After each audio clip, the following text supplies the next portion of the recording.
pode ser formulada da seguinte maneira: ok, Paulo, você venceu. Não tem como argumentar. Não tem como argumentar contra isso, contra o que a Bíblia está dizendo. De fato, somos pecadores, miseráveis, debaixo do pecado, inúteis, justamente condenados por Deus. Mas então, uma pergunta: se Deus sabe que nós somos assim, por que Ele deu os 10 mandamentos? Não terás outros deuses diante de mim, não farás para ti imagem de escultura, não tomarás o nome do Senhor teu Deus em vão, lembra-te do dia de descanso para santificar, honra pai e mãe, não matarás, não adulterarás, não furtarás, não dirás falso testemunho, não cobiçarás nada do teu próximo. Se Deus já sabia que nós não cumprimos isso, por que é que Ele deu a lei, particularmente aos judeus? Escreveu essa lei no coração do homem e deu essa lei escrita aos judeus. Paulo disse que a lei foi dada por 3 razões. Versos 19 e 20. Primeira, sabemos que tudo que a lei diz, aos que vivem na lei o diz, que é toda a humanidade que está debaixo da lei de Deus, para que se cale toda a boca. Porque uma coisa é eu dizer para vocês isso que eu estou dizendo, e a outra é convencer vocês. No início do meu ministério, já contei essa história aqui, eu era evangelista no interior de Pernambuco. Fui plantar uma igreja numa cidade chamada Gamileira, que era uma subsidiária, era uma cidade que foi fundada por conta da usina Cucaú, uma das maiores usinas lá do Nordeste. Então eu fui plantar uma igreja lá, no meio de cortadores de cana. E eu me lembro que eu chegava numa casa, falava com a pessoa, bom dia, cumprimentava e tal, dizia, eu estou aqui distribuindo a palavra de Deus, queria saber se eu posso entrar e conversar. Ah, muito bem, pessoal sempre muito educado, recebia, abria a porta, eu entrava, sentava, começava a conversar, servia um cafezinho, a conversa começava, e aí a uma certa altura eu dizia, eu vim falar aqui a respeito de Jesus Cristo, porque você sabe que você precisa de Jesus Cristo para a sua salvação, né? Você é um pecador. A pessoa diz, eu sei, pastor, eu sei que sou pecador, né? E eu disse, sim, e você sabe também que você está condenado ao inferno, né? A pessoa disse, mas peraí, pastor, eu não sou tão pecador assim não, tem gente pior do que eu. O meu vizinho aqui mesmo, você precisa ver o que é que ele faz com a mulher dele. Eu digo, então vamos fazer uma coisa, deixa eu ler aqui, vamos fazer assim, vamos ler os 10 mandamentos, e depois de ler os 10 mandamentos, então nós vamos retomar desse ponto aqui. Posso ler? Ele disse, pode. Eu disse, eu vou ler e interpretar como Jesus interpretou. Não terás outros deuses diante de mim. O dinheiro pode ser um deus. O que é mais importante na sua vida? O que é que você dedica mais tempo? Não farás para ti imagem de escultura, a imagem de Maria ali pendurada, né?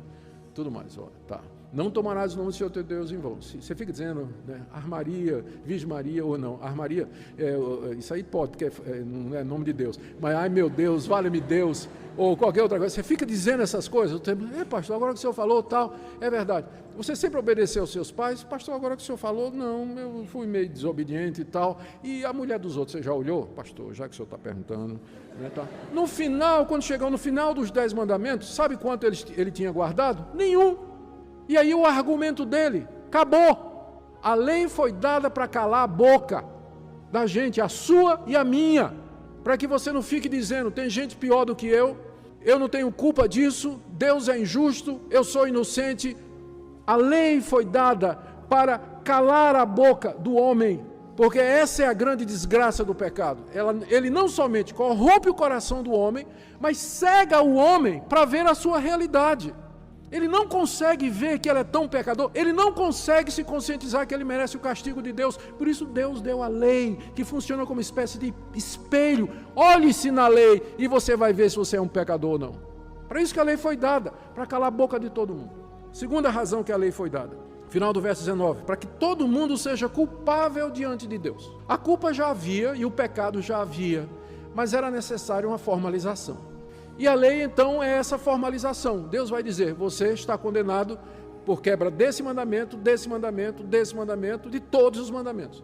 Então, a lei, ela torna todo mundo culpável. Deus pode agora imputar a culpa, porque há um referencial que é a lei, dizendo, é essa a minha vontade, é isso que é o certo e errado, você quebrou isso aqui, portanto, o veredito é culpado. A lei foi dada para essa formalização. Terceiro, no verso 20.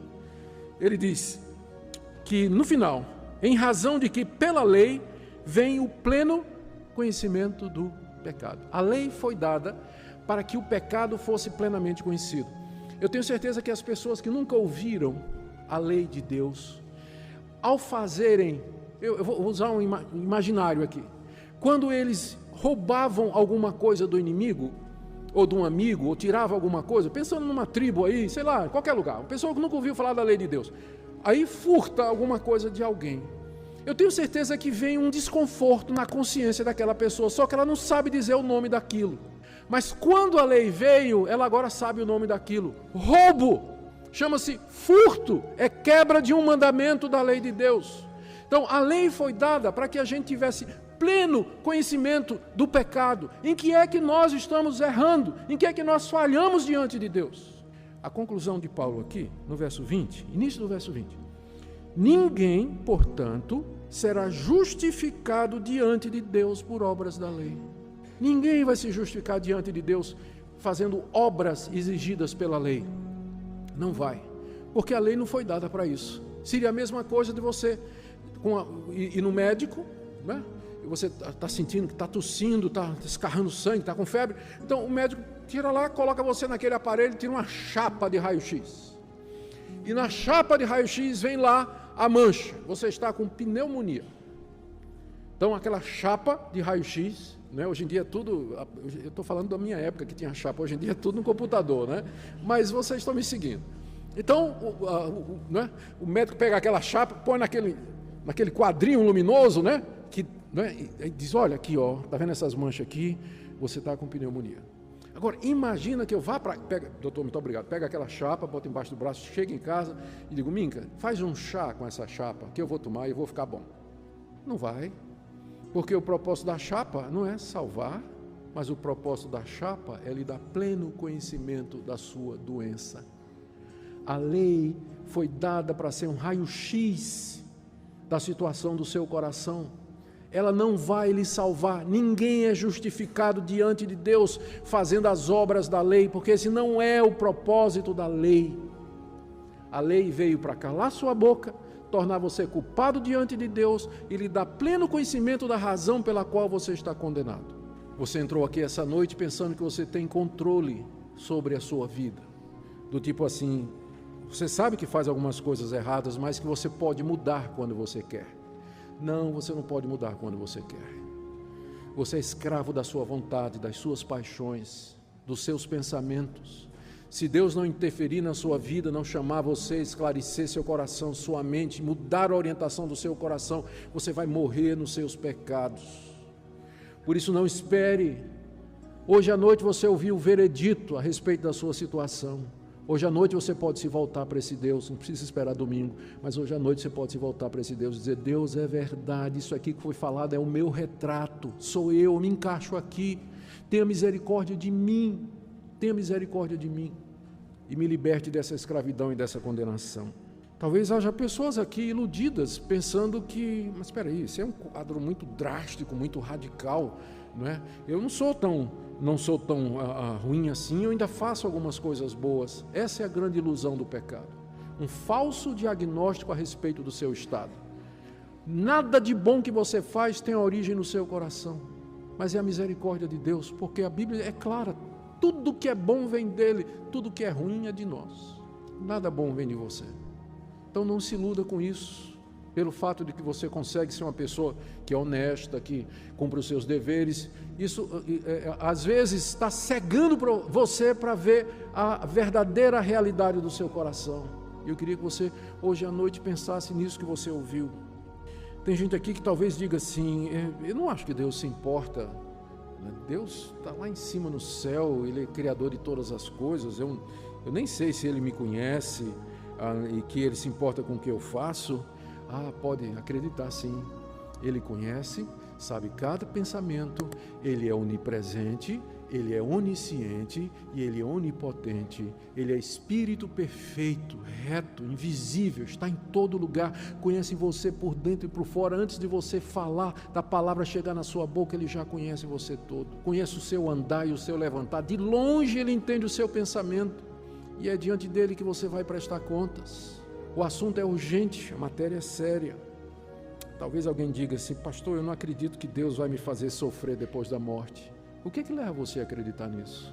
Às vezes, a gente confunde um desejo que a gente tem com a realidade. Você pode Você gostaria que Deus não fizesse isso depois da sua morte, mas não quer dizer que Ele não vai fazer. Pastor, eu não acredito que Deus vai me condenar, jogar no inferno depois da minha morte. Qual a base que você tem para dizer que Ele não vai fazer isso? Especialmente depois dessa demonstração clara da pecaminosidade universal e geral da raça humana onde você se insere. Quem lhe garante isso? Então, nessa noite, sem demora,